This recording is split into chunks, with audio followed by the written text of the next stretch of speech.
Pessoal, aqueles 10 minutinhos de sempre, enquanto todo mundo vai entrando e a gente já começa, tá? 1h10.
E aí, gente, boa tarde.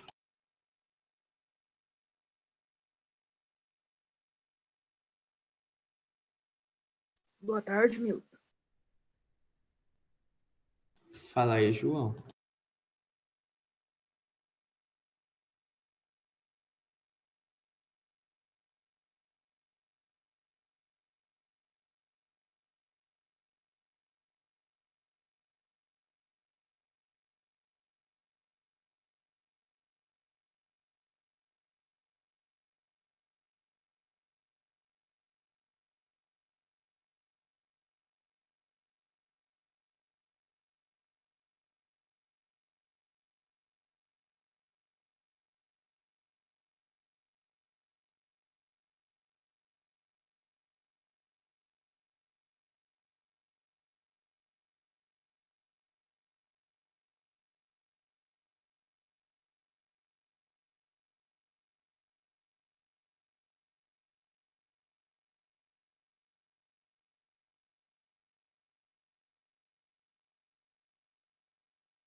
Boa tarde, pessoal. Como é que vocês estão? Tudo bem?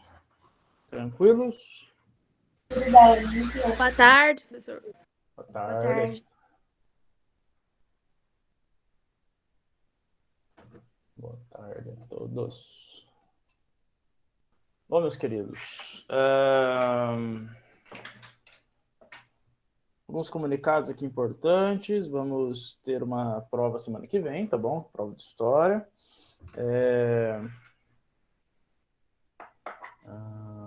Vai ser sobre a Revolução Industrial, que a gente viu, e hoje a gente vai começar um novo tema, né, que é o tema da Revolução Francesa. Beleza?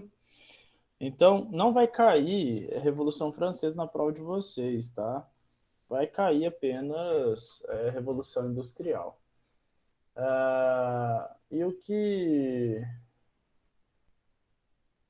que nós vamos fazer? Nós vamos ter uma prova naquele molde, né, daquele modelo da semana passada, do bimestre passado, e vocês vão sair muito bem, tranquilos, tenho certeza. Beleza? Alguma dúvida? Não. Maravilha. Beleza, então.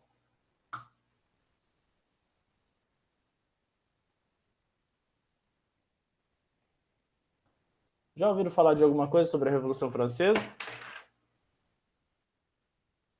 Algumas coisas, gente. Eu já vi bem pouco, porque eu fiz um trabalho. Uhum. O que vocês... quando eu falo para vocês assim, Revolução Francesa, o que vocês lembram? O que tem na cabeça de vocês?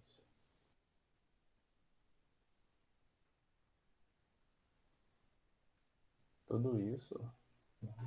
Para mim, parece algo sobre as máquinas, tipo carros, esse tipo de coisa. A Revolução Industrial é a que a gente viu. A Revolução Francesa, ela não vai na mesma pegada da Revolução Industrial. Nós temos na Revolução Industrial uma mudança urbana de máquinas, como você disse, Maria, e também mudanças sociais no trabalho, que a gente discutiu, mudanças na forma de se entender como ser humano, como trabalhador, tudo mais. E na forma do capitalismo também, que agora passou a ser industrializado, né? Um capital industrializado. Agora, a Revolução Francesa ela é social, política e cultural. Ela não tem a ver com tecnologia. Ok? Vou chutar, professor. É quando parou de ser rei, foi ser alguma coisa diferente, tipo democracia? Isso, muito bom, muito bom. A democracia, ela foi desenvolvida na Grécia Antiga, né? Tudo bem, beleza, num modelo bem específico lá na Grécia Antiga, em Atenas, tal. Mas ela morreu, ela foi, né? Sepultaram a democracia depois com a Grécia Antiga, com a Atenas Antiga lá, depois da invasão da Macedônia. Sepultaram os caras. A teoria, a ideia, tal. E volta aí nesse período da Revolução Francesa. Não como democracia de fato, mas como república. A República Romana, o modelo de República Romana que existiu no Império Romano, ele vai ser exigido de novo, né, com uma maior participação popular, tal, mas ainda não democrático. Quem vai instalar a democracia nesse modelo que a gente conhece e está vendo hoje é a independência americana, os Estados Unidos. Beleza? Eles que vão fazer isso. E vão construir esse modelo republicano democrático. A Revolução Francesa vai exigir uma república francesa. Então, fim da monarquia, e muito bom para quem falou aí, fim dos reis, é isso mesmo. O rei pode até existir, mas ele não é mais o super-poderoso que ele era do absolutismo. Tipo o poderosão lá que mandava em tudo. Isso, o cara mandava em tudo, nada a ver. Como o Leviatã do Thomas Hobbes, assim, super poderoso, que controlava a cultura, as leis, a polícia, o exército, religião, controlava tudo, né? Não mais, porque agora esse poder estará na mão do povo. O rei, em algumas monarquias parlamentares, como a Inglaterra, por exemplo, ele vai apenas ser o executor, ou seja, é como se fosse o presidente, ou como o primeiro-ministro. Por exemplo, na Inglaterra, temos o primeiro-ministro, que ele é chefe de governo, e temos o rei, que é chefe de Estado. Então, o rei manda no país todo, tal, bonitinho, mas ele não governa. Olha que interessante. Não entendi. Ele governa.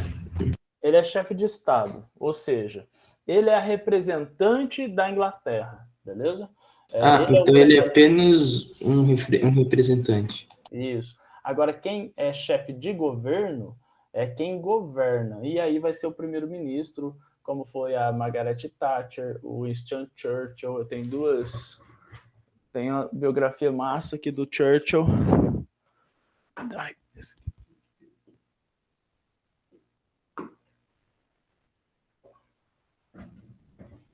o Churchill que... Professor. Opa, fala. Essa cadeira gamer é mó bonita. Então, né? Foi o que eu olhei. Ela é boa pra caramba. Eu tinha uma outra, só que eu usei tanto que estragou. Aí eu comprei essa, bem mais top. Professor. Eu tô aqui numa cadeira de madeira. Fica melhor. Eu tinha uma cadeira de plástico que tava doando minha bunda, velho. Nossa, eu tive que trocar. Eu tô aqui numa de madeira. Ó, esse daqui é o Churchill. Ele foi o cara, né, o primeiro-ministro na época da Segunda Guerra Mundial que lutou contra Hitler e tal. Bem que eu vi que ele parecia mais um comandante de militar. Só que o bicho, ele foi do exército, né? O Churchill foi do exército. Ele é um nobre e tal, né? E ele vai viver a Primeira Guerra Mundial. Esse cara é velhão pra caramba. Ele vai ser soldado, né, no caso... oficial na Primeira Guerra Mundial, vai ser ministro, vai ser um monte de coisa. E aí ele nunca vai sair do poder. Só que chega uma época que escolhem ele para ser o primeiro-ministro, e aí é bem no período ali onde o nazismo está entrando em cena, né? Vai entrar a Segunda Guerra Mundial, e aí ele vai ser o primeiro-ministro do momento em que a Inglaterra vai enfrentar aí o nazismo, né, e a Segunda Guerra Mundial. Se fosse para dizer quem foi um grande vencedor da Segunda Guerra Mundial, seria a União Soviética e a Inglaterra, beleza? Mas a Inglaterra não se uniu também com os Estados Unidos? Sim, mas os grandes vencedores da Segunda Guerra Mundial e causadores da vitória, né, na Segunda Guerra Mundial foi a Inglaterra e a União Soviética. Os Estados Unidos, ele vai entrar com um papel muito forte depois que Pearl Harbor é atacado, né? Então, só em 41. Antes ele só fornecia, né, mercadoria, alimentação, tal. E ele não é o grande estrategista por trás da Segunda Guerra Mundial. É o Churchill. E do outro lado é a União Soviética. Inclusive, deixa eu perguntar uma coisa pra vocês. Quem derrotou Hitler? Inglaterra, Estados Unidos ou União Soviética? União Soviética invadiu a Alemanha e ganhou. Exato. A União Soviética derrotou Hitler. Derrotou, assim, finalizou a vida do cara ali, deu tiro de 12 quando ele estava deitado. Bom, o Churchill é uma figura muito, muito importante para entender o século XX, galera. Muito importante mesmo. Bom, mas estamos falando bastante da Inglaterra e o foco é a Revolução Francesa. A Revolução Francesa, galera, deixa eu... A gente tá falando da Inglaterra, a gente tá falando da França, tipo, só o maior rival. Né? É que o tema é muito legal. Bom, o que vocês vão estudar agora, a partir de agora?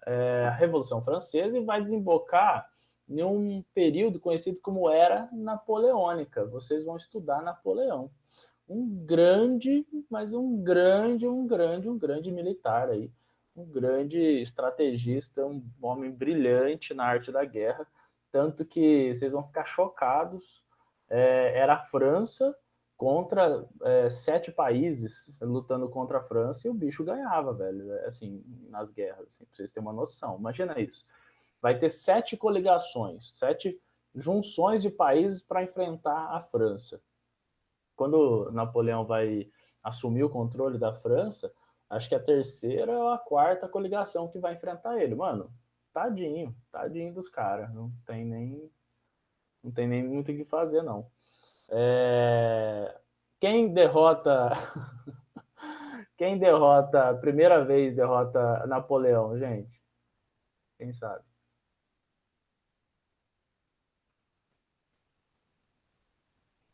Vamos lá, meninas, vocês estão falando pouco.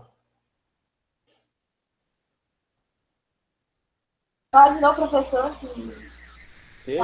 muita coisa. Quê? Fala de novo. Quem foi o primeiro a derrotar Napoleão? Qual país?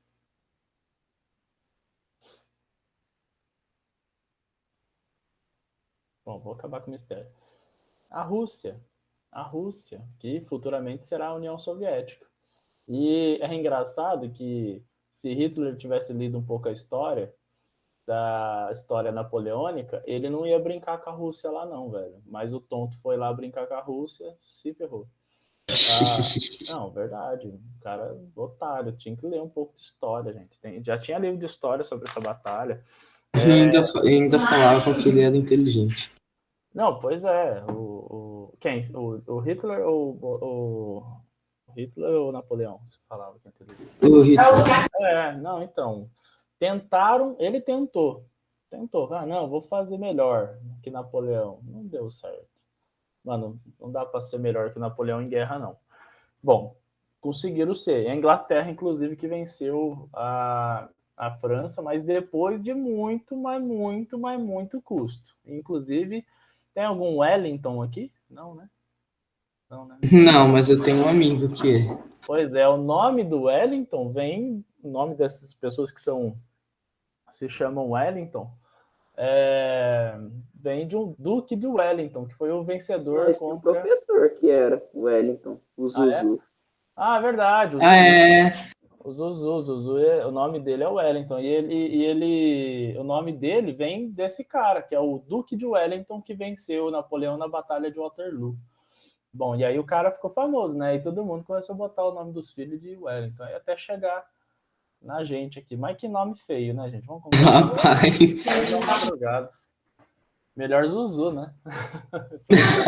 Professor, tem outro professor que chama Wellington também. Acho que é de geografia. Que é o de geografia. Isso. Tadinhos, né? É verdade, tem ele também. Tadinhos, eu tenho dó desse pessoal aí. Galera, eu quero adotar, né? Todo mundo sabe que eu quero adotar.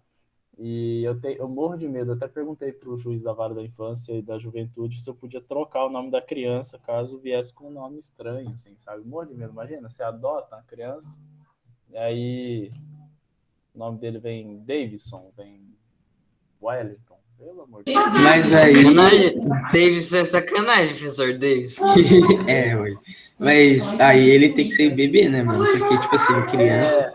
É isso mesmo. Foi isso que o juiz falou, Milton. Ele falou assim, ó, você pode trocar. Na verdade, o sobrenome inteiro troca, mas quando você tem a guarda da criança lá, só que o primeiro nome, né, o pré-nome, como é chamado no direito, chamado de pré-nome, porque o nome de fato é o sobrenome. O pré-nome tem que ver se a criança tem identidade já com ela. Se ele já tiver, tipo, ele já se entende como Wellington, aí não tem jeito, tem que ficar com Wellington mesmo. Mas ainda põe apelido nele, Zuzu, né? Alguma coisa assim, vai. Ué. Põe apelidão no rapaz lá. Já era. Meus queridos, vamos então à Revolução. Professor, tem um canal muito bom, chama Complica. O que é? Tem um canal muito bom para explicar as coisas, e é Complica. Ele é muito bom para explicar as coisas. Maravilhoso ele. É um carioca, né? Eu vou mostrar para vocês um vídeo. Aquele cara é massa demais. Eu vou mostrar um vídeo sobre eles agora, sobre a Revolução Francesa. Vai ser uma introdução, aí depois a gente fala.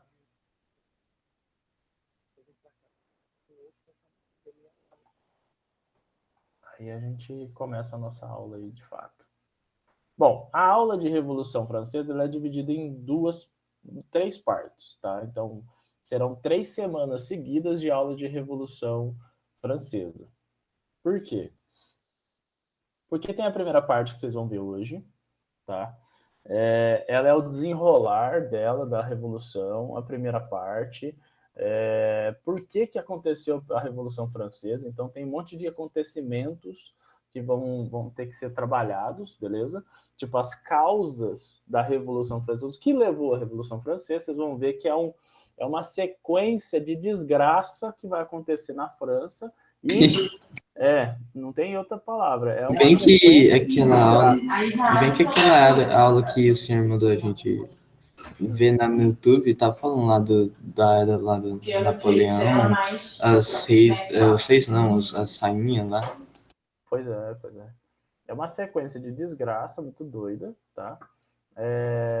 Que a gente vai perceber que a França estava se metendo desde o Luís XV, né, que é o pai do Luís XVI, que vai ser o rei que vai sofrer a decapitação e que vai morrer na Revolução Francesa. E coisas que aconteceram que tipo, não estavam no controle da França. Mas se a França estivesse melhor estruturada, tudo ia dar certo. Eles foram burro também, eles quiseram só, tipo assim, dar coisa. Só os nobres, sabe? Tipo, dar mais importância aos nobres, a burguesia ficou brava. E aí, tipo assim, a estrutura comercial da França, a economia deles foi pra vala. Não, o cara é doido. Mas é isso aí, vamos lá. Tocar a vida aqui. Recomendação da Juju, hein?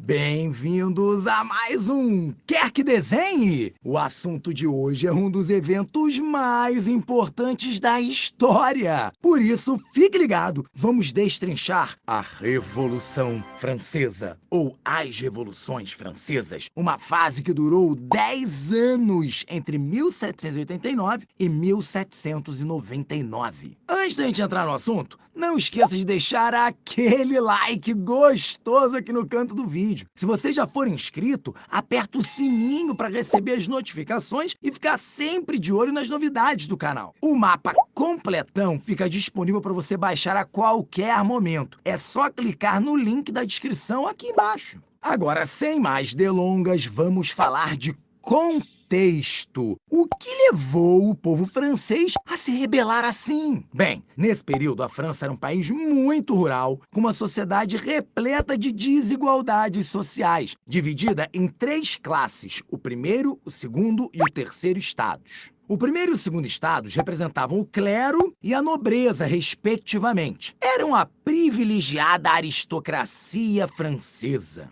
O terceiro estado era formado pelos demais grupos sociais, trabalhadores urbanos, camponeses e a burguesia. Estes representavam aproximadamente 97% da população. E a tributação imposta a este grupo era tão absurda que boa parte passava fome e vivia em condições precárias de vida, ao mesmo tempo que o primeiro e o segundo estados ostentavam uma vida muito luxuosa. Depois de um tempo, esse modelo desigual gerou uma baita crise orçamentária na França. Pois é, a França vivia uma crise política, econômica e social. Tanta tensão começou a ferver os nervos da maioria dos franceses, que exigiam mudanças drásticas na sua sociedade. A solução do governo de Luís XVI foi iniciar uma série de assembleias. Começando pela Assembleia dos Notáveis, em 1787, quando o primeiro e o segundo estados se reuniram para tentar resolver a crise. Só que a decisão dos ricos foi aumentar os impostos da galera sofrida do terceiro estado. Cada vez mais, a população se revoltava, até que, finalmente, em 1789, deu-se início à Assembleia dos Estados Gerais, que também contava com a participação do terceiro estado. Mas tínhamos um probleminha com esse plano. Presta bastante atenção nessas ideias aí de primeiro estado e segundo estado, viu, galera? Porque é muito, muito importante mesmo. Porque o terceiro estado é o que vai fazer a revolução. O segundo e o primeiro é os que vão... Beleza?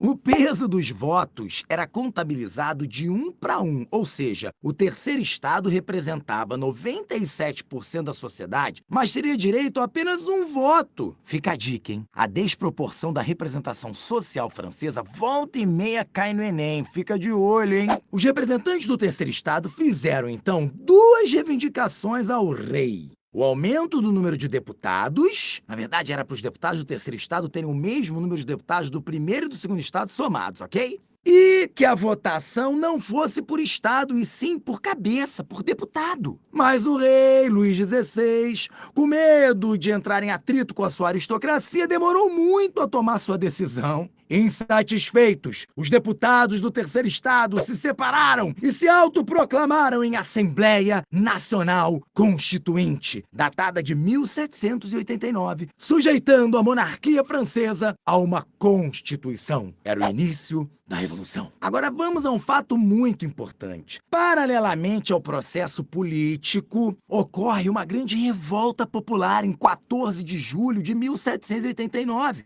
quando a população toma as ruas de Paris e promove a queda da Bastilha. Sim, algo muito simbólico, já que a Bastilha era uma cadeia com presos políticos e, portanto, havia se tornado uma grande marca da força do regime absolutista francês. Daí em diante, a Constituinte foi tomando forma. Foram elaborados os direitos do homem e do cidadão, que aboliu os direitos feudais e dividiu os poderes do governo. A Constituição entrou em vigor no ano de 1791, pouco antes do confisco dos bens do clero, na chamada Constituição Civil do Clero, que inclusive os tornou funcionários públicos. Em 1792, uma tentativa franco-prussiana de devolver os poderes da monarquia francesa falhou, pois os revolucionários, com sua guarda nacional, derrotaram os invasores, cantando a Marselhesa.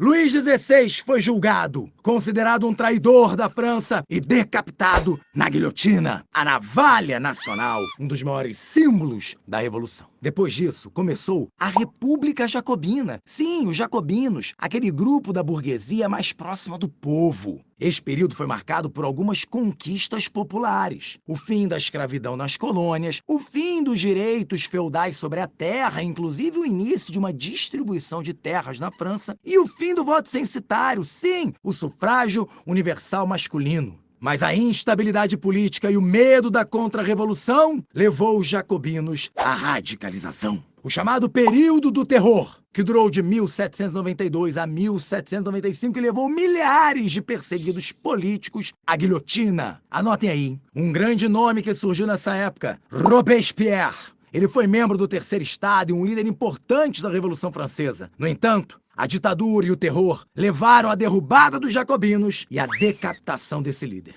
Assim, em 1795, no Diretório, quem assumiu o poder foi um governo controlado por girondinos, a alta burguesia, lembra? Ou seja, burgueses que tiveram de enfrentar muitos levantes populares e uma crise econômica muito braba. O fim da Revolução só chegou em 1799, quando o jovem e prestigioso general mudou novamente o destino dos franceses. Napoleão Bonaparte deu o golpe do 18 Brumário e assumiu a França.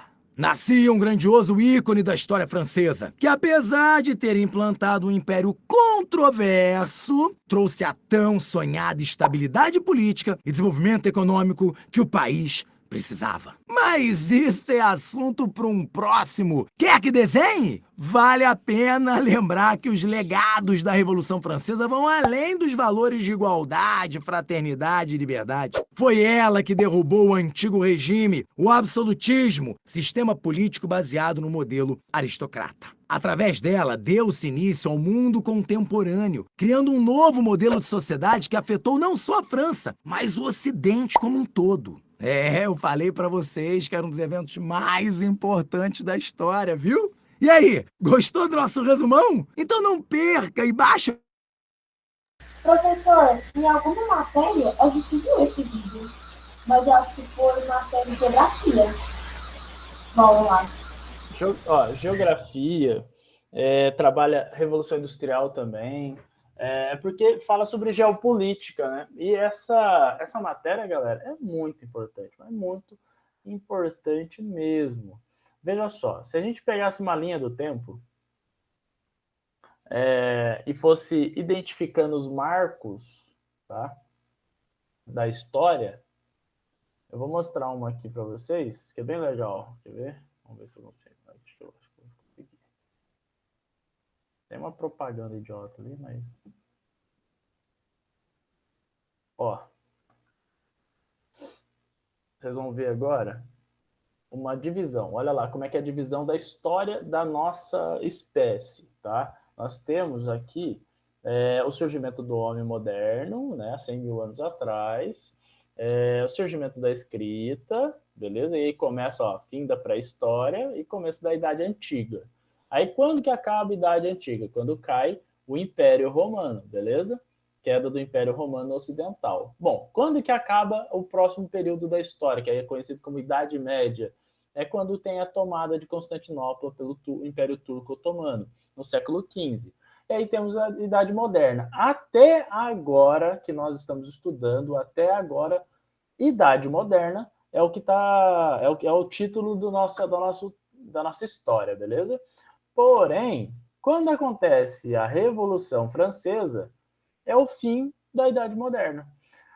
A Revolução Francesa, galera, põe uma pedra gigantesca em cima da Idade Moderna e começa a Idade Contemporânea. Por quê? Porque um regime que nasceu lá no século XV, né, um pouco antes até, no século XV, um tipo de política, de governo, de cultura, nasceu no século XV, século XIV, ele vai morrer na Revolução Francesa. Pós-Revolução Francesa, já viram uma imagem de como é que é aquele negócio de dominó? Que você toca uma pedra e o bagulho vai desencadeando, assim, derrubando várias outras peças? Sim, efeito dominó. Efeito dominó, verdade, esqueci. O efeito dominó, galera. É isso que a Revolução Francesa vai fazer. Ela começa e os outros países em volta, que eram regimes absolutistas, vão ser derrubados.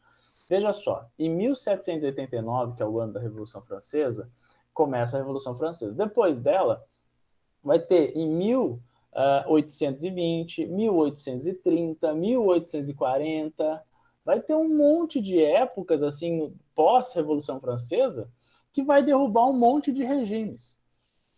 A época da Revolução de 1820, por exemplo, o governo português vai ter que assinar uma constituição. Os reis não eram limitados por constituições nenhuma. Agora vão ser. Então é o nascimento das constituições. O que é a Constituição? É o povo no controle do governo. O rei ele tem que obedecer à Constituição, senão ele é destituído, beleza? Senão ele é destituído. Então é isso que vai acontecer após a Revolução Francesa. Antes não tinha Constituição, era ele governava do jeito que ele queria e tal. Agora não mais. Então vamos parar com a enrolação e começar a brincadeira aqui de Revolução Francesa. Peraí. É que eu coloquei o errado aqui. Não, é esse mesmo.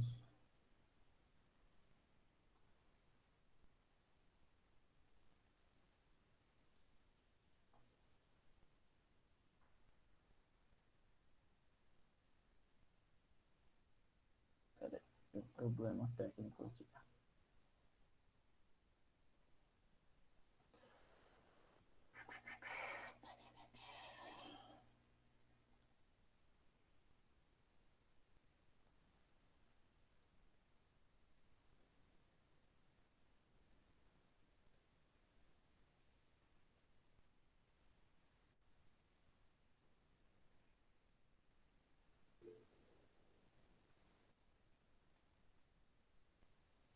Fala, Gustavão. Levantei a mão sem querer. Foi mal. Foi nada.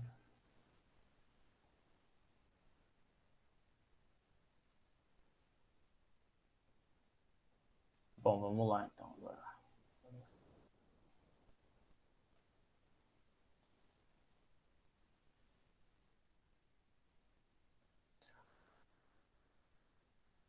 Bom, Revolução Francesa. Primeira coisa que a gente tem que ver na Revolução.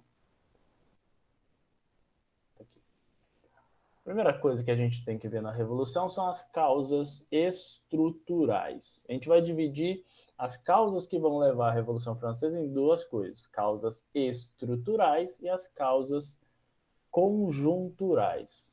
Bom, estruturais é da própria França. Conjunturais são coisas que vão acontecer e que não estão no controle da própria França, tá? Mas vai ser muito pior porque tem as causas estruturais. Então, a primeira coisa que a gente tem que falar é sobre o absolutismo de Luís XVI.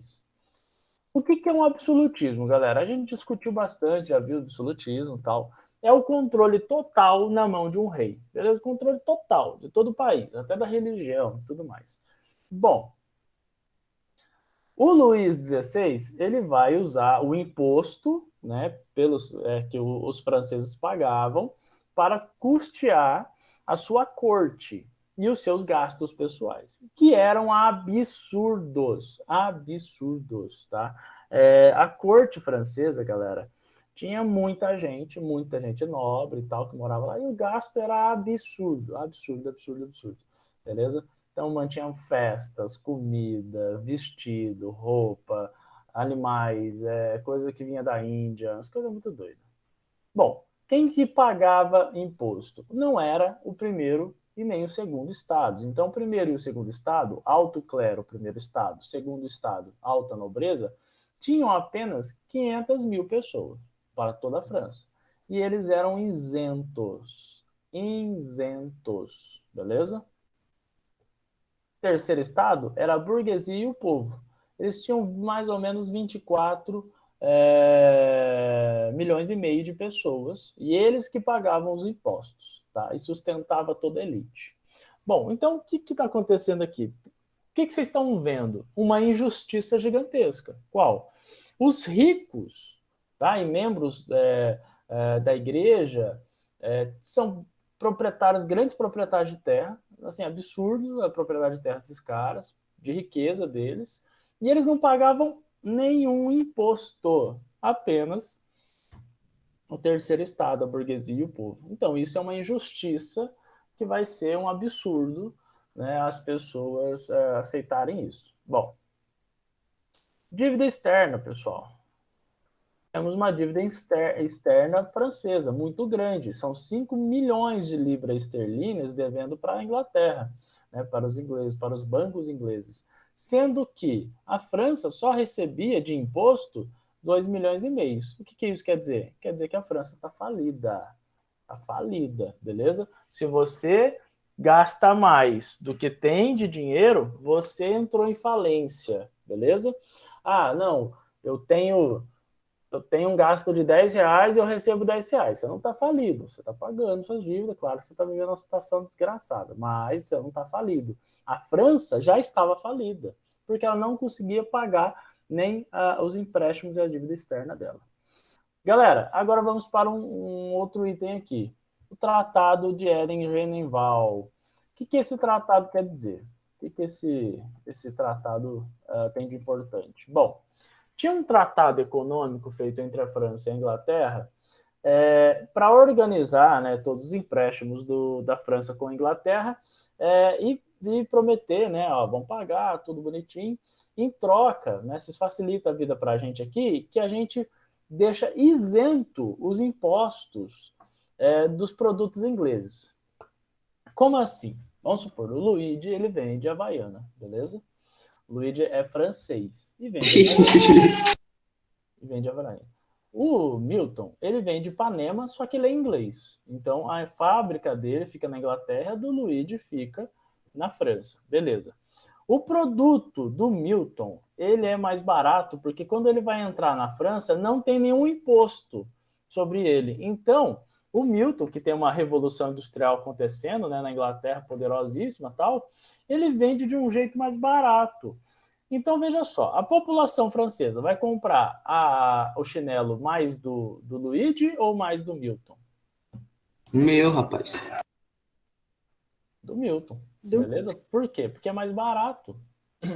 E o que acontece? Falência das fábricas francesas. Porque não está dando para competir mais. Luigi faliu. Pois é, não está dando para competir mais com a Inglaterra, né? Com a industrialização da Inglaterra. Fala, Juju. Ô, professor, qual é a moeda da França? Nessa época, o franco. E da Inglaterra? É tudo próximo das moedas. E da Inglaterra? Era a Libra. Ah, tá.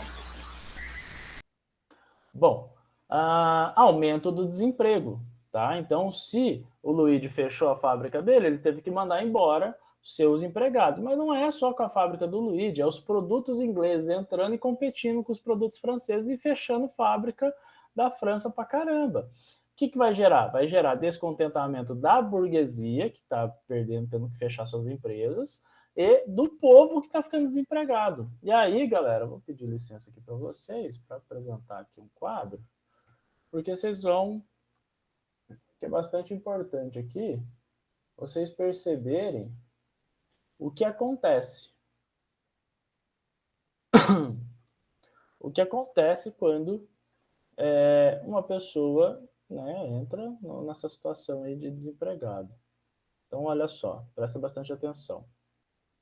É um mecanismo muito básico, tá? A riqueza de um país aumenta de acordo com o que ela produz e consome. Beleza? Beleza? Tá bom? Tá claro para vocês? Um país é rico pra caramba porque ele produz pra caramba, vende pra caramba e muita gente compra dele. É um país rico. Isso é o sistema capitalista, beleza? Por que o sistema capitalista é assim e antes não era? Bom, porque antes era baseado na sua riqueza mineral, né? Ouro, prata, essas coisas. Então, achar uma cidade de ouro na época do século XV, como foi Potosí, as minas de prata de Potosí, né? Então, mano, que loucura foi aquilo, né? Achei prata.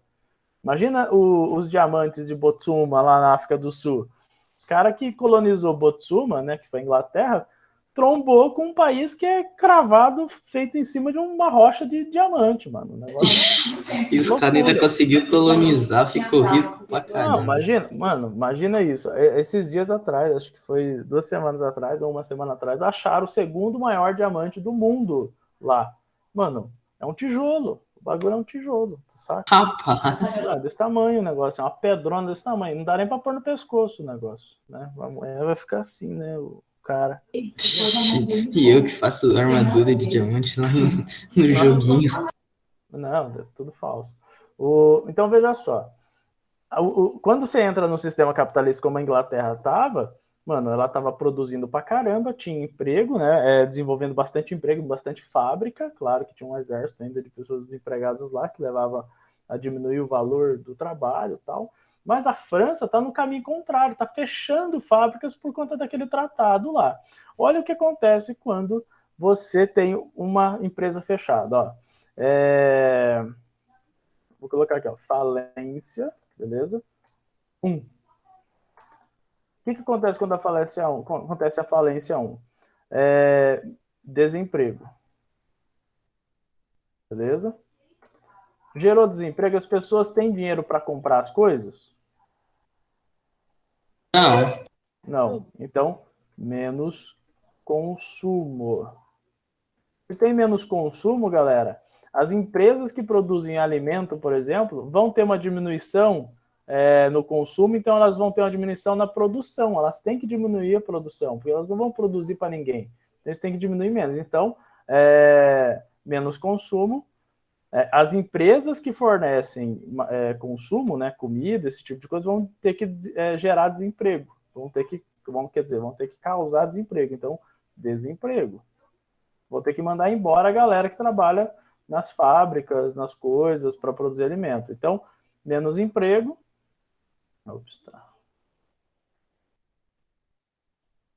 Desemprego. Desemprego, menos consumo. E aí, galera, vai chegar um ponto, né? Olha aqui, quanto menos consumo, menos emprego. Por quê? Vai ter a falência 2 aqui, ó. Falência 2, porque olha só, a fábrica do Luigi fechou, gerou desemprego. O desemprego gera menos consumo. Se está gerando menos consumo, uma empresa ou vai falir ou vai ter que mandar a gente embora, beleza? Desempregado. Veja só, se a gente parar agora de consumir gasolina, a Petrobras fale, entende? Todo mundo lá da Petrobras que trabalha, ela vai ser desempregado, vai ter que ir para outro lugar. Então, falência 2. Se está falindo de novo, desemprego. Se está desempregada a galera, menos consumo. E se tem menos consumo, mano, o bagulho é uma roda infinita de desgraça, beleza? É isso que está acontecendo na França nesse exato. É uma bola de neve.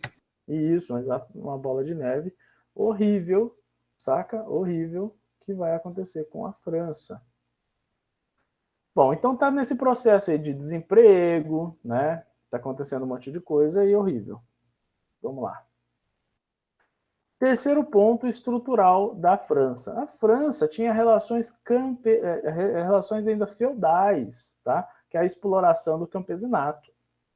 A França explorava os seus trabalhadores não como salariados, como trabalhadores das fábricas ou das cidades, como recebendo um salário, mas não como relações feudais. Quais são as relações feudais mais importantes em relação à servidão? Desculpa, ao campesinato. A servidão, beleza? Então, veja só, a população francesa, né, do campo, era explorado pra caramba, super injustiçada, né? Então, temos aí, ó, quem que está ficando chateadíssimo? Eu não consigo falar a palavra sem usar palavrão, gente, desculpa. Os caras tão putos, velho. Olha isso aí, o campesinato, tá sendo explorado pra caramba. Os operários estão ficando desempregados, raros os operários estão tendo emprego. E a burguesia. Quem são esses 3 grupos? Qual estado é na pirâmide social lá? Terceiro. É o terceiro estado. Esse é o terceiro estado que está ficando chateadíssimo. Chateado não é a palavra. Eles estão muito bravos. Estão muito, muito, muito bravos. Muito bravos mesmo. Só a situação, tá? É muito irritado mesmo. Bom, revolta e descontentamentos. contra o absolutismo no campo. Agora vamos às causas conjunturais, galera. Primeira delas, Guerra de 7 Anos. Guerra de 7 Anos. A Guerra de 7 Anos é uma guerra travada entre a Inglaterra e a França, só que não entre eles ali diretamente, no continente ali e tal, mas sim no continente americano. A França... essa guerra de 7 anos vai ser travada no continente americano, não vai ser travada entre os franceses e ingleses dentro do próprio terreno deles, né? Dentro do próprio país. Como assim? A França queria terras no continente americano. E a Inglaterra colonizou lá, né? Que vai ser a colônia deles, vai ser os Estados Unidos. Bom, para não perder território, a Inglaterra vai começar a exigir a saída da França de algumas regiões, inclusive, né, ali na região do norte dos Estados Unidos ali. Bom, o que a França vai fazer? Vai defender esses territórios que ela estava usando lá. Então, elas começam a financiar e utilizar os índios americanos para lutar contra a Inglaterra e os colonos. A Inglaterra vai usar os colonos. Vocês vão perceber daqui a pouco que isso vai ser um tiro no pé gigantesco da Inglaterra. Por quê? Veja só. A França vai usar os índios. Os índios vão ficar lá e os índios não são membros do povo francês. Os colonos ingleses, né, que são colonos ingleses, não são americanos ainda, não são o país Estados Unidos ainda, eles vão ser o exército, tá, da Inglaterra na Guerra de 7 Anos.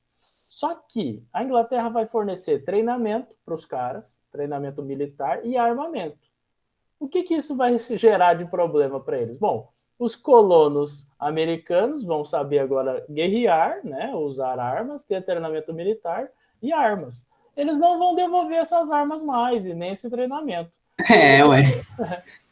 Eles vão usar isso para fazer o quê? A Revolução Americana, que é a independência, o processo de independência dos Estados Unidos. É por isso que a Inglaterra vai tomar um tiro no pé gigantesco aí. Bom, quem fez essa guerra? Quem que provocou? Se bem que eles depois se juntaram, né? Mas um pouco mais para frente. Isso, aí essa guerra aí foi antes da independência, uns 30, 40 anos atrás, antes da independência americana. E aí, em 1776, vai acontecer a independência americana. Bom, é realizada por Luís XV, o pai de Luís XVI, que nem vai ver o que vai acontecer com a França do filho dele. Vai ser desastrosa do ponto de vista econômico, porque a França vai desempenhar uma grana violenta para lutar contra a Inglaterra e ela vai perder, cara. Então, tipo, é a mesma coisa de você investir muito dinheiro numa aposta e você perder a aposta. Basicamente isso, beleza? Não. Independência dos Estados Unidos, galera. Essa daqui é a parte legal também, ó. Agrava a crise econômica porque o grande apoiador dos Estados Unidos na luta contra a Inglaterra vai ser a França. Ela vai fornecer soldado, treinamento, navios, alimentação, até uniforme para os Estados Unidos, para eles usarem, tá? Porque eles eram colônia, cara. Os caras eram pobres, não tinha jeito não era tão rico, né? Muitos ali era só colono simples mesmo. Então a França vai bancar a independência dos Estados Unidos mesmo. Em troca disso, vai ganhar o dinheiro depois, tal, território, Louisiana, tudo. Mas não vai ser tão da hora quanto seria, né? Então, temos um outro problema. Qual? As ideias iluministas. Esse é o pior problema para a França. Por quê? Não é maior assim a questão econômica. Porque tinha uns iluministas na Inglaterra, né? Exato. O iluminismo, galera, vai ser fundamental nos Estados Unidos. Vai ser fundamental pra caramba para motivar os Estados Unidos a entrar em independência. Entrar e declarar a independência. Os soldados franceses vão ir até os Estados Unidos para lutar pelos Estados Unidos, vão entrar em contato com as ideias iluministas, que estavam lutando contra um absolutismo inglês. E aí eles começam a pensar, cara, mas a gente tem um absolutismo lá em casa. E agora? Entendem isso? É conflitante. As ideias iluministas de liberdade, igualdade, fraternidade, Ah, é. que vão A ser França os foi membros. mexer o bolo e viu que sujou a colher. Os caras criaram um assassino, né? E que vai virar contra eles mesmos. Então, os militares, generais, soldados foram lá, entraram em contato com o iluminismo, viram o país se tornar independente de um país que é absolutista, né? Super poderoso, igual a Inglaterra, e os caras vão olhar para dentro do reino deles e vai falar assim, gente, uai, o que a gente foi lutar lá fora? Tem aqui dentro, né, para resolver o problema. Então, começou a ficar mais difícil conviver sobre um governo que era absolutista. E gastou, né, perdeu mais grana aí do que tudo, que foi 2 milhões de libras aí só para financiar essa independência aí. Bom, e aí vem um trem horrível também, que é a Grande Fome de 1787 a 1789. Foi um período de estiagem. O que é um período de estiagem? É de seca, beleza? Não cai água do céu. Chuva muito pouco, né? Cai pouca chuva. E aí, mano, sem chuva a grama não cresce. A grama não cresce, não tem trigo. Por quê? O trigo é uma grama, né? É uma espécie de grama. E aí, meu amigo, falta pão, falta farinha na França. Olha o quanto vai custar um pão nas vésperas da Revolução Francesa. Um pão estava custando 1 mês de salário, mano. Ó, vou fazer um cálculo aqui. Eu ganho R$2.000, beleza? É como se o meu salário de R$2.000 fossem um pão. Olha que loucura, um pão. E é alimento básico do francês, alimento básico, beleza? Então, gêneros alimentícios, não só o trigo, mas o leite também. Porque se não tem grama, mano, o gado não come. E aí, produção de leite é muito menor. E aí, a Maria Antonieta ainda diz que com brios. Verdade, você lembra dessa parte? O povo não tem pão para comer, que comam brioches. Então, olha que loucura, que mais doida, uma alienada. Bom, visto as causas estruturais e conjunturais, vamos então ao estopim da Revolução Industrial. Desculpa, Revolução Francesa. Percebam vocês que a desgraça está montada, beleza? O circo montou. E agora a palhaçada vai começar. Por quê? A população, o terceiro estado, está extremamente descontente, vai exigir do rei uma assembleia e coisas para resolver esse problema, resolver problemas sobre a fome, economia, resolver problemas sobre desigualdade, porque só eles que pagam imposto, falência, desemprego, a relação feudal, né, nos campos, né? Então, assim, vamos chamar o cara, ó, amigão, tem um monte de problema para você resolver e queremos resolver. Mas aí ele chama o quê? Ele chama a convocação dos Estados Gerais. O que é isso daí? Isso daí já foi usado antigamente na França, uma forma bem sacana de surrupiar e enganar a população. Um rei, não sei se foi o Felipe IV, ele chama também os Estados Gerais, ele que inventa isso, chama os membros representantes de 3 estados, o clero, a nobreza... A nobreza e a burguesia. Isso, a burguesia e o povo. Mas ali é a burguesia. Bom, o que vai acontecer? E aí o voto, né, como vocês viram no vídeo do Descomplica, o voto era 1 para 1, ou seja, o primeiro estado vota 1, o segundo estado vota 1, né, tem o poder de 1 voto, e o terceiro estado tem 1 voto. Só que o primeiro e o segundo é parente, meu amigo, eles são juntos. Então sempre é 2 contra 1. E aí quando Felipe IV fez essa convocação dos Estados Gerais, a população que estava exigindo direitos, né, perdeu a votação. Agora eles vão ficar um pouco mais espertos. E aí tem a convocação dos Estados Gerais. Vamos lá.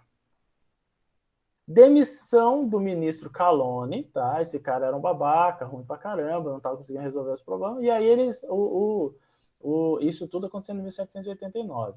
Aí o rei chama a nomeação do Necker, que era conhecido como bem amado do povo. Olha que chique. Convocação da Assembleia dos Estados Gerais, beleza? Tentativa de uma solução legítima sem perder os privilégios. O povo vai ficar puto da vida, porque como assim?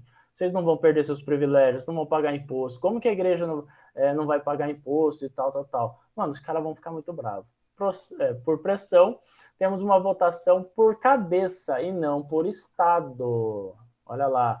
O rei, galera, não vai curtir. Por que não vai curtir? Porque o primeiro estado vai ter 291 deputados. O segundo estado vai ter 270 deputados. E o terceiro estado vai ter 578 deputados. E aí a votação em alguns membros do segundo estado, alguns membros do primeiro, tal, vota junto. O que vai acontecer? 17 votos. Vitória por 17 votos do terceiro estado. Só que o rei vai fazer o quê? Ele vai acabar com a Assembleia, ele não vai permitir que aquela Assembleia, né, pressionado ali pela nobreza, ele não vai permitir que essa Assembleia aconteça, não seja, né, viável, não seja legítimo. Bom, ele manda fechar a Assembleia, não tornando ilegítimo o que aconteceu dentro daquela Assembleia. O povo não. é maluco. Mano, imagina isso, você chama uma eleição, vocês votam numa pessoa e o rei, o atual rei, no caso, o atual presidente nosso aqui, ele fala assim, não gostei do resultado, então fechou. Mano, a população vai pirar. E aí é onde que o vídeo do Descomplica fala que acontece, então, portanto, a queda da Bastilha. Nós vamos falar um pouco mais sobre ela daqui a pouquinho. Ó. O rei fecha... Onde guardava as armas, né? Isso, armas, pólvoras, e era usado como um local, uma instituição de tortura e prisão de políticos contra... pessoas que eram contra o governo absolutista. Eu vou explicar bastante porque é muito importante a gente discutir a queda da Bastilha, mas é muito... Hoje na França ainda tem um feriado, né, da queda da Bastilha, eu acho. Eu não sei, não sabia. Eu sei que o local onde era a Bastilha hoje é uma rotatória, mas tem uma placa lá dizendo que ali era a Bastilha e tal. Olha o que acontece. O rei manda fechar a Assembleia dos Estados Gerais. O terceiro estado fala assim, tá bom, ele não quer? Firmeza. Então, firmeza, parceirão. Eles vão lá e proclamam uma Assembleia Constituinte, o terceiro estado sozinho. No juramento, que ficou conhecido, né, uma situação que ficou conhecida como juramento de Jean de Palme. O que é Jean de Palme? Jean de Palme, galera, é um jogo como fosse uma peteca. É uma mistura de... Badminton é a peteca com um raquete. Sei, já joguei Só que muito. sem a raquete. Calma aí. Eu não entendi por que... Sim, eu sei, mas eu não sei por que eles fizeram esse juramento. O que isso vai... Então, é porque eles foram para esse lugar onde tinha uma quadra para jogar o Jean de Palme. Entende? Porque era um lugar grande, onde eles poderiam se juntar para fazer a assembleia. Entendeu? Então, o local era o local de tipo um ginásio de esporte. Era isso. Então, a maior revolução que o mundo já viu aconteceu dentro de um ginásio de esporte. Ué. Bom, formação de uma guarda nacional, eles decidiram ali formar, né, ter um exército próprio para confrontar o rei e tal. Formação de uma Assembleia Constituinte. E no dia 11/7, olha, o rei só está fazendo, assim, caca. Só está fazendo caca. Ele demite o ministro das Relações Interiores dele, o Necker, ele demite o cara que era o bem amado do povo. Ah, meu parceiro. No dia 14, queda da Bastilha, início da Revolução. Teve os 3 dias, a noite do grande medo lá, os 3 dias de medo, uns negócios. Pois é, aqui, ó, a noite do grande medo, que foi a perseguição aos nobres. Os caras saíram caçando os nobres na França. Assim, morte. E os caras nem podiam combater porque eram muitos. Pois é. Bom, aqui, ó, uma imagem do jogo de Jean de Palme, o local onde ficava ali. Tipo, uma peteca muito doida ali. Bom, queda da Bastilha, meus queridos. A queda da Bastilha é muito importante. Por quê? Primeiro, vamos lá. A Bastilha era uma antiga prisão. Era muito mais funcional aquela prisão, ou seja, funcionava muito mais, era de fato uma prisão ao longo dos anos. Depois começou a se tornar um local de abastecimento de arma, pólvora, né? Que as armas naquela época eram aquelas armas ruins, né? Você tinha que colocar a bala. Primeiro você tinha que colocar uma esponjinha, depois você colocava a bala, e colocava uma esponjinha no final, só para você poder fazer assim com a arma e ela não... A bala não caiu? A bala não cair, saca? Então hoje é só fazer uns cliquezinhos lá. É o pulso da bala que fica, que é grande. Oi, Ju, seu áudio tá ruim, eu não escutei. Eu acho que ela perguntou se a bala era grande. Não, é porque, tipo, tem o cartucho da bala que é grande. Não entendi nada. Entendi nada, Ju. Bom. Era tipo então um canhão, né? Funcionava tipo um canhão. Tinha que botar o canhão, a pólvora. Tinha que colocar a pólvora, aí para na hora que dá o gatilho, ele explode a pólvora e o negócio que tá lá no cano sai. Por isso que sai um monte de fumaça aqui na imagem. E inclusive a maioria, quando atirava, eles viravam o rosto, porque a explosão que acontecia ali era perigosa para os olhos da pessoa. Era uma merda essa arma, tá, gente? Por quê? Claro que era muito mais eficiente do que um arco e flecha, mas era horrível. A bala era muito lenta, inclusive falam da velocidade da bala hoje, que era possível, inclusive, uma pessoa mais esperta desviar da bala. Tipo Matrix, tá ligado? Sim. O cara se proclamava o Flash nessa situação. Então, ainda se usava a espada e uma certa armadura, claro. Né? Sempre os generais ali usando uma certa armadura. Mas a espada, a baioneta, que é tipo uma lança, uma arma, com uma faca na frente, então estendido. Então isso era muito útil para lutar mais perto, corpo a corpo. Então, gente, baioneta, espada e armas e canhões usavam muito. Bom, e ali nessa prisão, galera, era usado ali para tortura, era um esquema de tortura. Agora, vamos sair um pouco do que é o real, tá? E do que é o simbólico. Vamos para o simbólico. O que é, de fato, o que significa, o que representa a Bastilha? Antes de vocês falarem, eu gostaria da participação de mais gente aí, por favor. O que é representação? Representação é não só a reapresentar alguma coisa, apresentar novamente alguma coisa, mas toda representação ela é portadora de significado, beleza? Por exemplo, se eu faço assim para vocês, o que é? Bom, de boa, beleza? Light. Beleza. Beleza, maravilha. E se eu faço, é só demonstrativo, pelo amor de Deus. E se eu faço assim para vocês? Aí o cara fica bravo com tudo. Então, imagina isso, eu tô no trânsito e passa um cara, ele me fecha e me mostra o dedo. O que ele tá querendo dizer? Ele tá querendo dizer bom dia? Não. Aquele dedo... gente, olha que loucura. Tá mais pra boa noite. Olha que loucura. Isso é a demonstração de um dedo. Olha isso, é igual isso daqui. Só que é apenas o dedo do meio. Você troca por um pro outro, pronto. Já muda o significado, cara, a representação.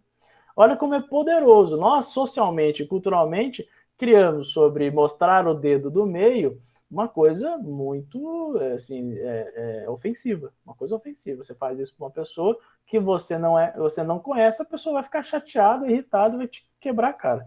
Então, veja só.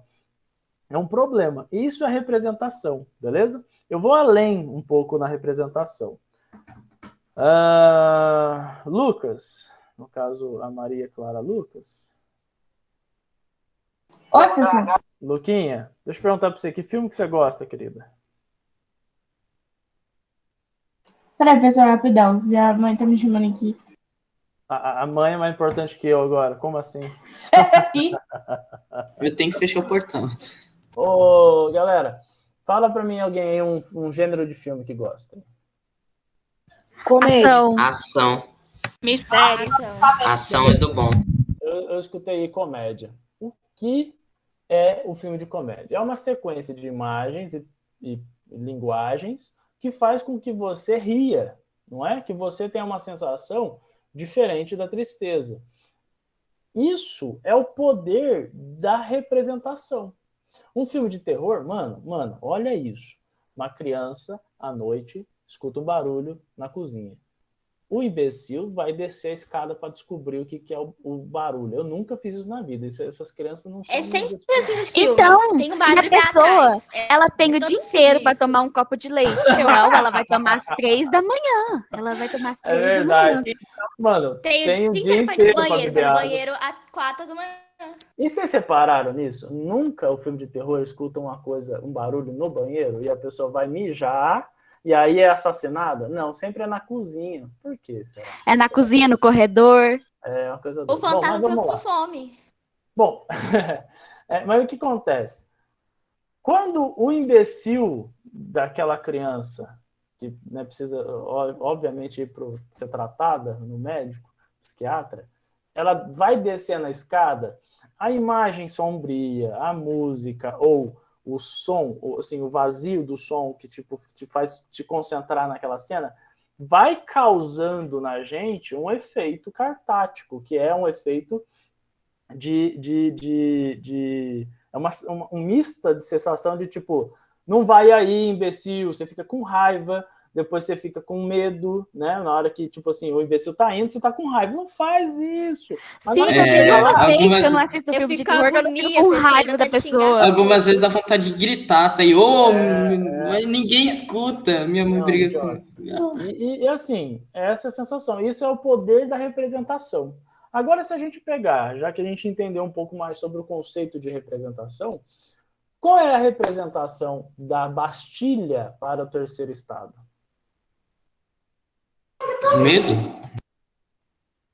Medo.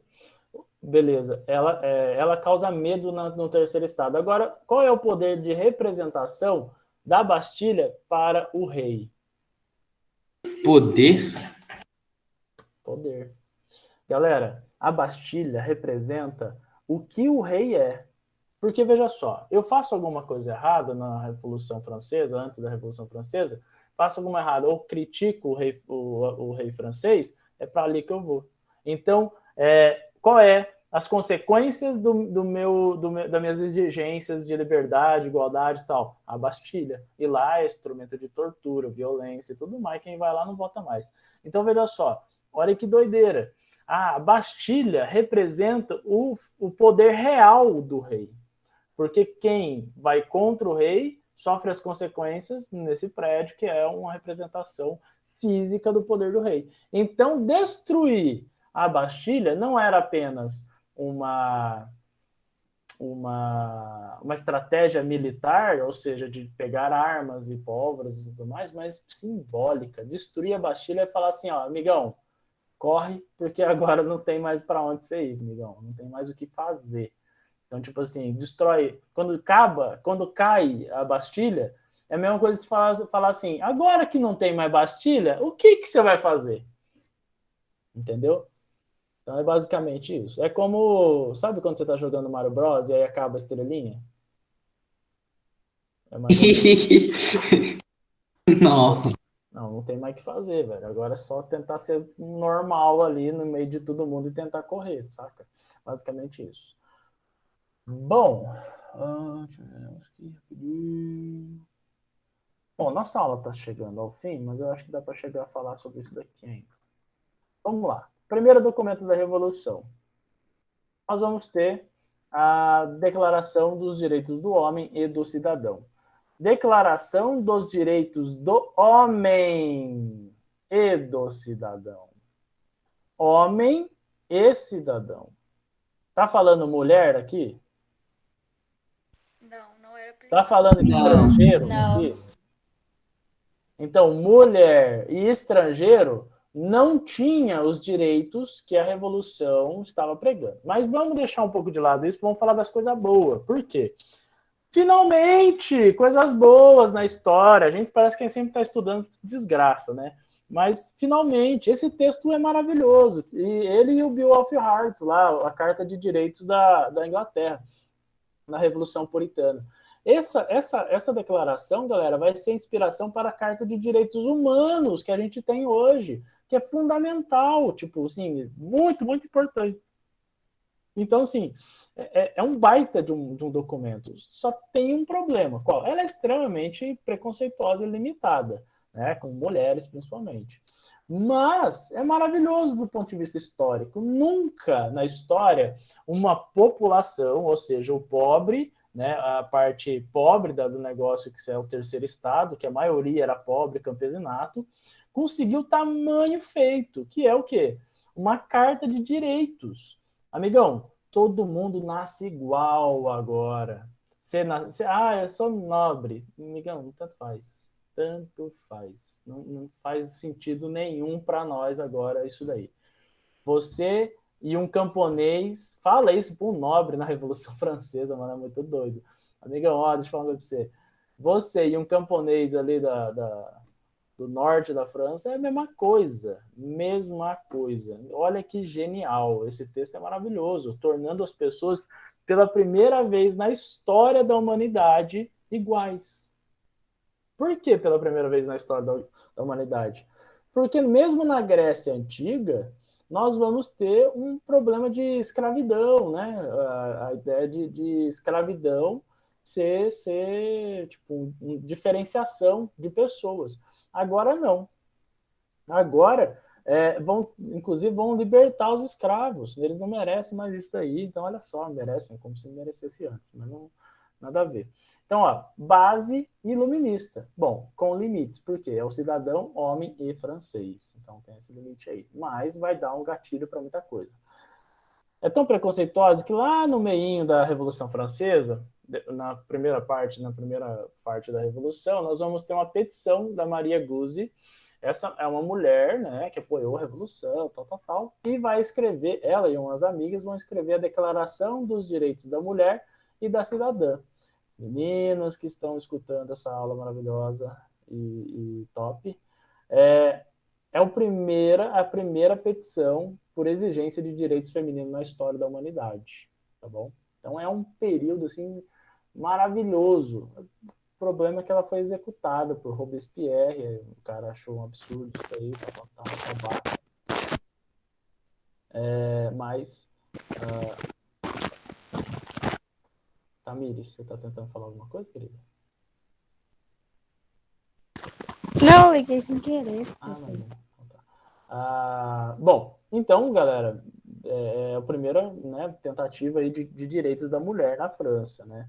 Não vai ser ouvida, ela vai ser tratada muito mal, inclusive executada na Revolução Francesa aí.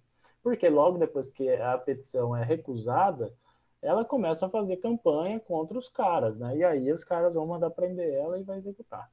Bom, esse documento é muito importante. É muito importante. Olha o primeiro parágrafo dele lá, né? Eu acho que o primeiro código, a primeira lei. Todos os homens são iguais. Mano, isso é genial. Uai, meu... Isso é genial. Imagina, viver num país onde você nasceu camponês, você é menor, você tem menos direitos, você não nasceu numa família nobre ou nem parte do clero. Mano, você é menor, você é inferior, tal, imagina. E esse texto chega, nossa senhora.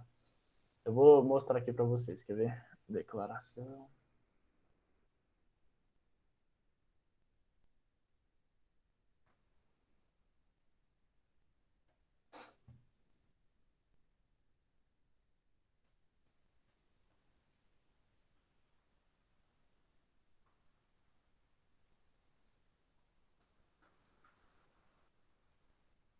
Gente, espera aí que eu vou abrir a porta aqui pro meu cachorro. Entra aqui, negão.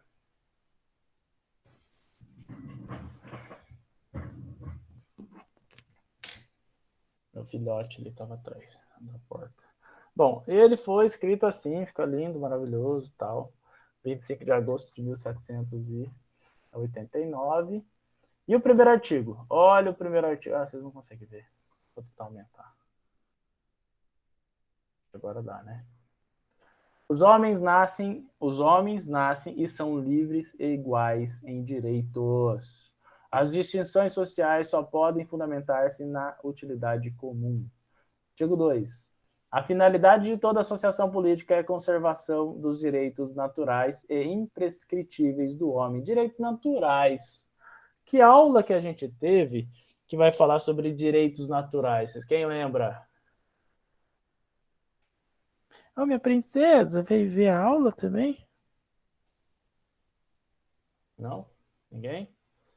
Iluminismo, meus amores. Lembra que falei para vocês, essa é a aula mais importante da vida de vocês, é o iluminismo? Por quê? Porque o iluminismo causou a Revolução Francesa.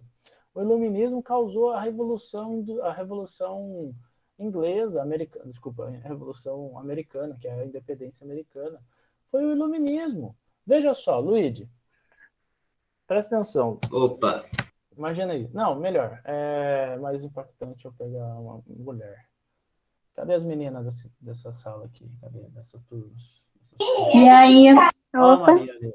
Tá, parou de conversar com a mamãe? Maria Rê? Parei, deu tudo certo. Maravilha.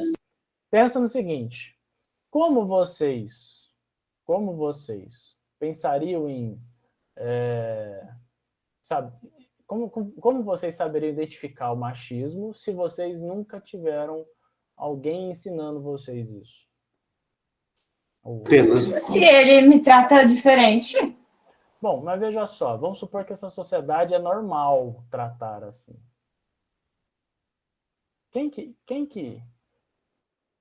estimula você a pensar, não, peraí, tá errado, porque... Tá errado por quê? Sabe, entendeu? Cadê o porquê? Eu acho que o instinto ia a gente fazer a gente ligar de pessoa errado. E a intuição ia pensar, tá errado e não me respeita. Isa, o feminismo tem 100 anos, tá? Chutando 100 anos.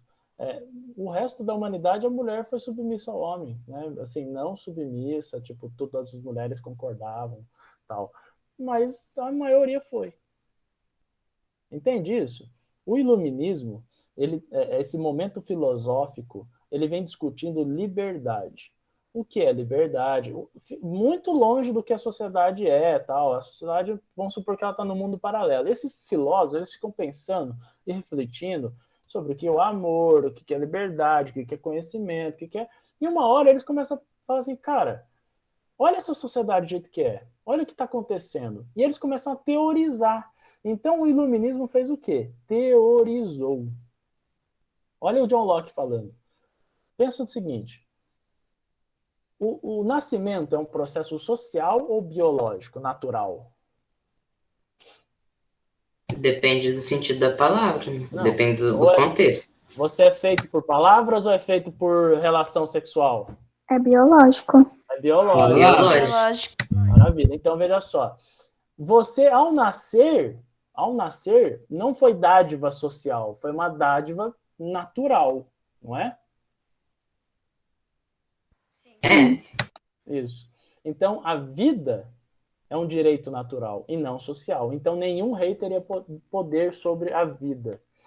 E olha só, quando você não nasce naturalmente escravo.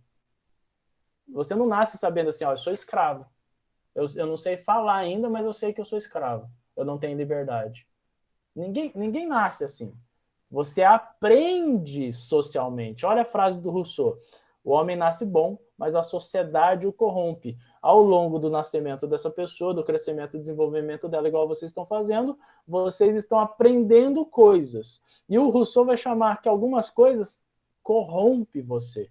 Por exemplo, podam a liberdade. Tem mulher que acredita que ela tem que ser submissa mesmo, cara. Isso é corrupção da natureza humana, saca? Segundo John Locke, segundo Rousseau. Tem pessoas que acreditam fielmente, porque a sociedade conta para elas que elas têm que ganhar menos mesmo, ganhar pouco, trabalhar pra caramba e ganhar pouco. E falam assim, não, o mundo é assim. Mano, tem gente convencida dessas coisas. E Rousseau vai dizer, mano, isso é corrupção. É corrupção porque a palavra corrupção é desviar o curso natural. Isso é o sentido básico da palavra corrupção. Então, tipo assim, o dinheiro tinha que ser destinado para as crianças. Foi desviado, corrupção. Entende? O desvio natural de algo. Então, veja só. Olha o que ele está dizendo ali. É a conservação dos direitos naturais e imprescritíveis do homem. Não dá para tirar, não dá para prescrever, não vence o negócio. Por mais que você morra, a ideia ainda continua, saca? Porque é um direito natural.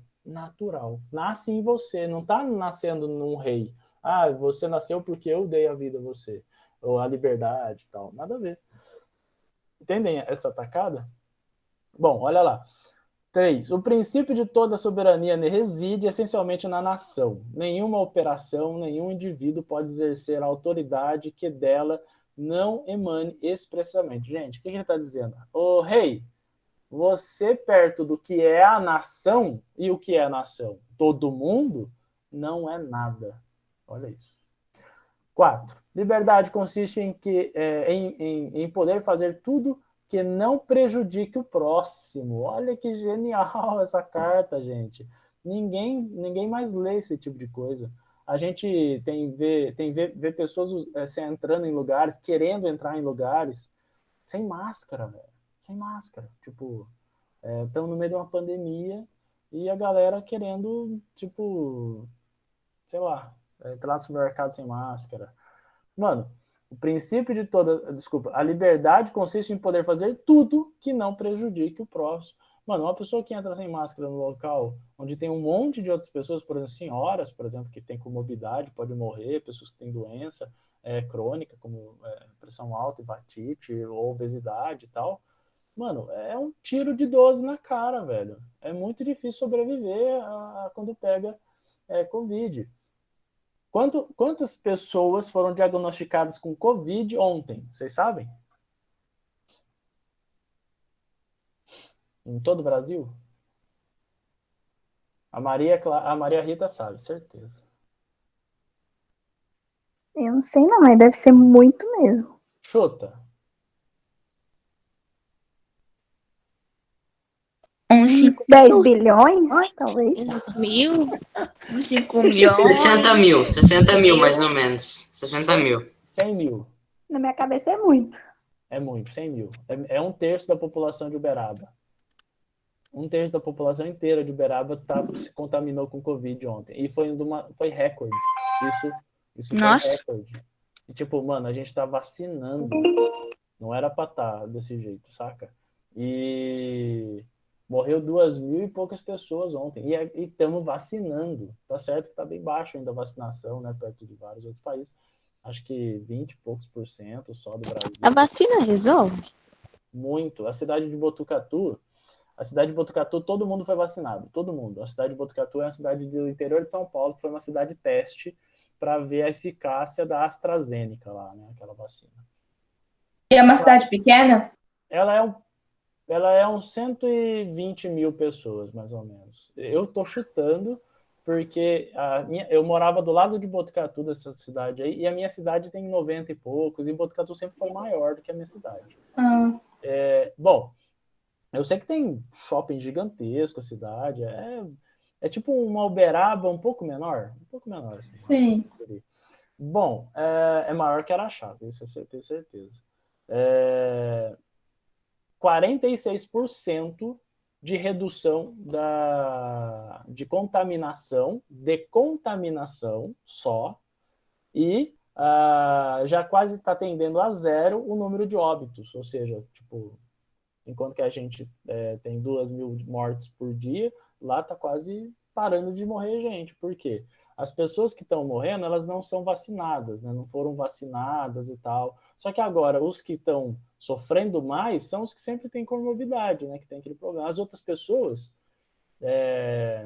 que não têm comorbidade estavam morrendo ainda no Brasil. Mas, agora, com vacina, na cidade de Botucatu, por exemplo, elas já não morrem mais, porque já meio que tomaram a vacina. Olha só o caso de um amigo meu, o cara que passou o Covid para minha esposa e acabou passando para mim. Ele tinha 37 anos e morreu de Covid, saca? Você vai pensar, caramba, uma pessoa que tomou vacina morreria com 37 anos, apenas com pressão alta morreria? Não morreria, porque estaria vacinado, saca? Então, e ele ia tomar vacina uma semana depois, vocês acreditam? Acabou morrendo. Absurdo. Bom, então veja só, galera. Temos aí e eu acho que foi a Tamires que perguntou, né? Sobre se a vacina funciona. Funciona pra caramba, tá? Então, super confiável aí. Bom, os Estados Unidos... foi a Tamires que perguntou, que falou da vacina? Foi, não foi? Foi. Tamires, os Estados Unidos nem tá usando mais máscara, Tamires. Pra você ter uma noção. Em Nova York. Estados Unidos e a Europa vai com Espanha, acho que Espanha, Itália, né? vai parar de usar máscara a partir do dia 28, porque já caiu muito. Tipo, não tem por que mais usar. Acho que Israel tava. Gente, a Austrália, ninguém fala da Austrália, né? Porque tá bem longe da gente. Mano, teve um show teste na Austrália de 18 mil pessoas. Tipo, um show. Põe uma banda lá, fia 18 mil pessoas lá para escutar o cara. E para a gente ver, a gente vai acompanhar essas pessoas para ver se elas vão ter contágio, se elas vão ficar doentes. O que vai acontecer com essas pessoas? Não aconteceu nada com elas. O mundo todo, tirando o Brasil, vai parar de usar máscara, vai estar tudo bem. E o Brasil vai continuar assim. A gente vai estar ainda tentando vacinar. Tentando. Bom, falam que em dezembro, até 18 anos, as pessoas já estarão com a primeira dose. Tá? Isso é uma coisa muito boa. Mas já era para ter acontecido isso em fevereiro e março, como foi acompanhando os Estados Unidos. Assim, fevereiro, março, abril, já está resolvido isso. Mas... Professor, você viu que como é que chama? A Anvisa, ela liberou a vacina da Pfizer para maiores de 12 anos. Não sabia não. Foi mês passado que eles lançou a notícia. Gente, eu tô bobo, assim, sabe? Por exemplo, essas vacinas, a maioria tem que ter 2 doses, tá? E algumas dá para misturar elas e dar 2 doses, legal. A vacina da Johnson & Johnson, aquela que faz... na verdade, ela é uma farmacêutica grandona, uma grande empresa, né? Mas eu não sabia que ela fazia vacina também, mas ela faz. Ela é uma dose só, por que não compra só ela, gente? Ela que é uma... Essa que eu quero tomar, professor. Essa aí que eu quero tomar. Não, é só uma dose, cara. Tava vendo no jornal, Estados Unidos doou, não sei, Isso. Vendeu algumas pro Brasil. Tava chegando hoje de manhã. Doa 3 milhões. Nossa, os caras têm tanto que eles estão até dando. Assim, vai, leva. Claro, eles já vacinou praticamente todo mundo lá. Não. E os outros países também, a situação tá melhor, então, assim. Isso. E, Mari, quando chega a 70% da população, já não tem mais risco, porque 70% da população já pegou. É mais da metade, assim, não tem muito risco das pessoas voltar a uma pandemia, né? Exato. E aí o vírus, ele não circula como circulava. A Lu quer falar. Fala, Lu. Não? Quer não? Professor, a minha tia lá já vacinou. Quem? Minha tia. Já? E minha avó falou assim, que minha avó tá planejando ir pra lá. Ela já tomou a segunda dose, a primeira dose e a segunda dose. Só que lá, se ela for lá, ela vai ter que tomar outra. Porque os Estados Unidos não aceitam. Oi, Lu. Luísa? Nem a Itália aceita a Coronavac. Entrar lá, você tem que tomar outra. Sabia não. Bom, meus amores, eu vou passar aqui para vocês, então, a lista de chamada, rapidinho. Nossa aula já... Porque ela não tem uma eficácia. Ela tem uma grande ela eficácia. Não tem a necessária para a Itália lá, né? Isso. Ia ser bom se o mundo ia ficasse igual à Austrália. Na Austrália, as pessoas praticamente não usaram máscara. Tiveram uma vacinação muito grande. Deixa eu...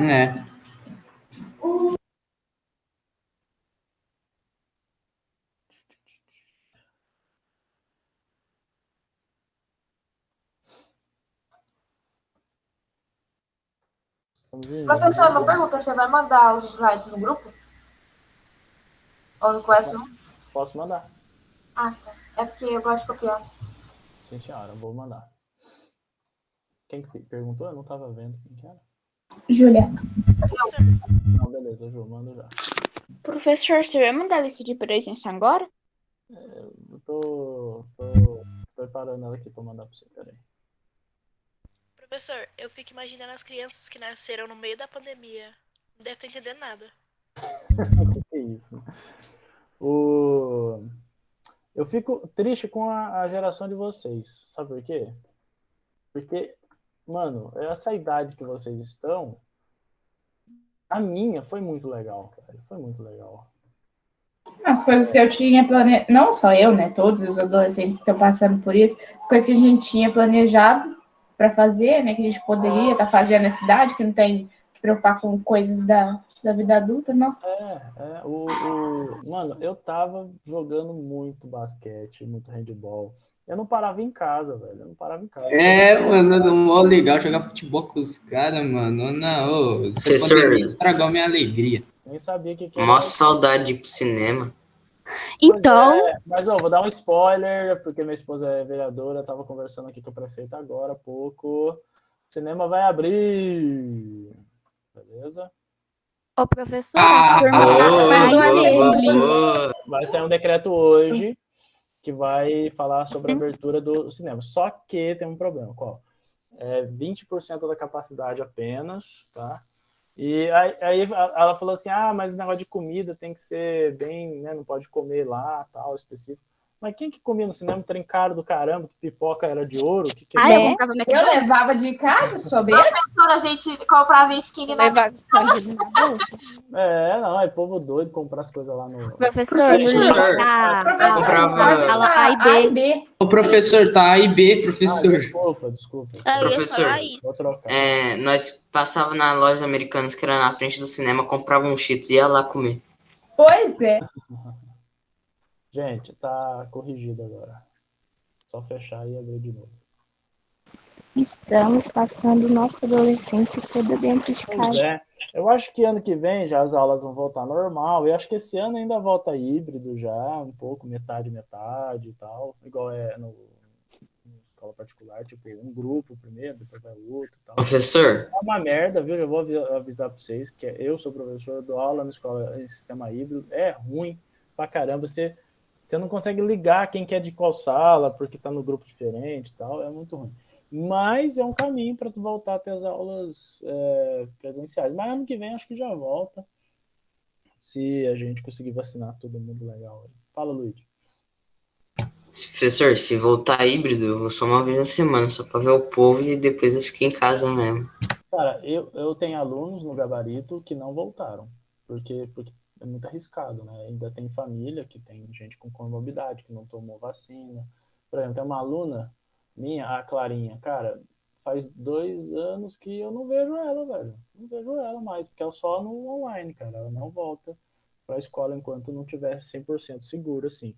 E é o medo de muita gente, cara. Eu tenho mesmo também. Minha mãe também falou que eu só volto quando tiver vacinado. Todo mundo. Professor, pra você ter ideia, sair do judô. Porque o judô é, tipo... não tem jeito, né? Você tem que derrubar os outros lá, né? E tem que encontrar. A dança esse ano não vai ter. Ano passado ainda teve. Ô, Milton, até mais. Gente, fique à vontade pra sair, viu? Ô, professor, eu só acredito que eu prefiro ir na escola do que ficar aqui em casa aprendendo, que na escola eu aprendo mais. Eu também. No começo eu gostava de ficar em casa, mas eu não aguento mais ficar olhando essas paredes. No começo a gente falava, nossa, vai ser muito divertido ficar em casa. Eu adorei. Então, né? Ô, Maria, eu adorei, porque eu tenho meus cachorros, falei, nossa, eu vou ficar coisa o dia todo e tal. Nossa, eu amo ficar em casa. Chegou um tempo que eu tava depressivo aqui dentro. Eu tenho saudade da correria, professor. É verdade. A única coisa boa da pandemia, pra mim, foi deixar de ver os parentes chatos da minha esposa. Foi maravilhoso. Pois é. Mesmo assim, ligam. Sogra, mais maravilhoso. Não vem aqui não, vai pegar doença. Então elas não vêm. A família da minha mãe é de boa. A do meu pai é muito grande, é muita gente mesmo. Mas eles são todos legais, ainda bem. Ainda bem. Fala, tá sendo gravado, viu? Eu espalho isso daqui na rede social, sua família vai